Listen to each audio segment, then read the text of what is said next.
गिनती बाब 24। जब बलाम ने देखा कि खुदावंद को यही मंजूर है कि इसराइल को बरकत दे, तो वो पहले की तरह शगुन देखने को इधर उधर ना गया, बल्कि बियाबान की तरफ अपना मुंह कर लिया। और बलाम ने निकाह की और देखा कि बनी इसराइल अपने अपने कबीला की तरतीब से मुक़ीम हैं, और खुदा की रूह उस पर नाज़िल हुई। और उसने अपनी मिसल शुरू की और कहने लगा, बऊर का बेटा बलाम कहता है, यानी वही शख्स जिसकी आंखें बंद थीं, ये कहता है, बल्कि ये उसी का कहना है जो खुदा की बातें सुनता है और सजदा में पड़ा हुआ खुली आंखों से कादिर मुतलक की रोया देखता है।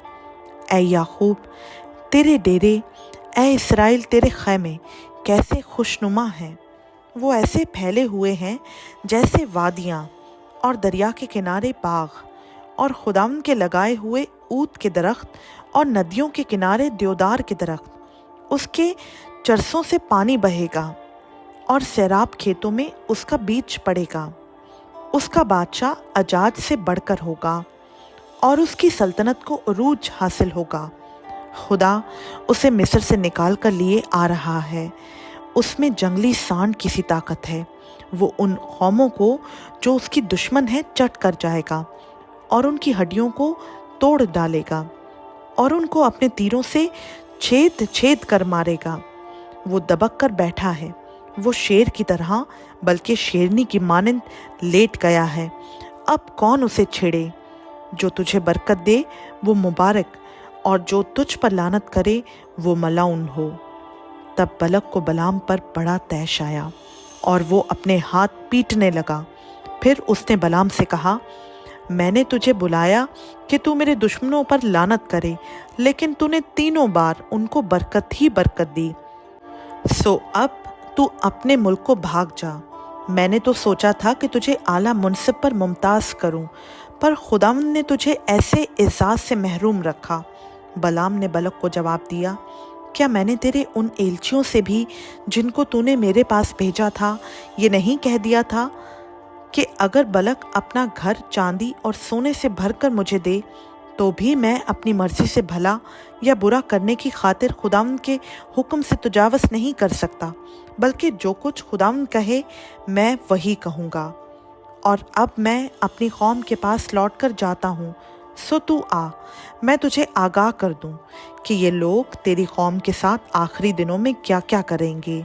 चुनाचा उसने अपनी मिसल शुरू की और कहने लगा, बऊर का बेटा बलाम कहता है, यानी वही शख्स जिसकी आंखें बंद थीं, ये कहता है, बल्कि ये उसी का कहना है जो खुदा की बातें सुनता है और हक ताला का इरफान रखता है और सजदा में पड़ा हुआ खुली आंखों से कादिर मुतलक की रोया देखता है। मैं उससे देखूंगा तो सही, पर अभी नहीं। वो मुझे नज़र भी आएगा, पर नज़दीक से नहीं। याकूब में से एक सितारा निकलेगा और इसराइल में से एक असा उठेगा और मुआब की नवाही को मार मार कर साफ कर देगा और सब हंगामा करने वालों को हलाक कर डालेगा।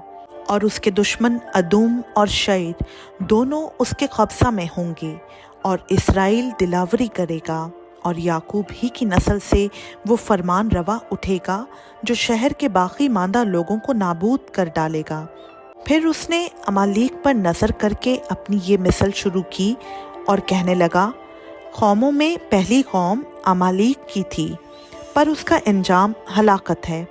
और कैनीनियों की तरफ निगाह करके ये मिसल शुरू की और कहने लगा, तेरा मस्कन मजबूत है और तेरा आशियाना भी चट्टान पर बना हुआ है, तो भी कैन खाना खराब होगा, यहाँ तक कि असूर तुझे असीर करके ले जाएगा।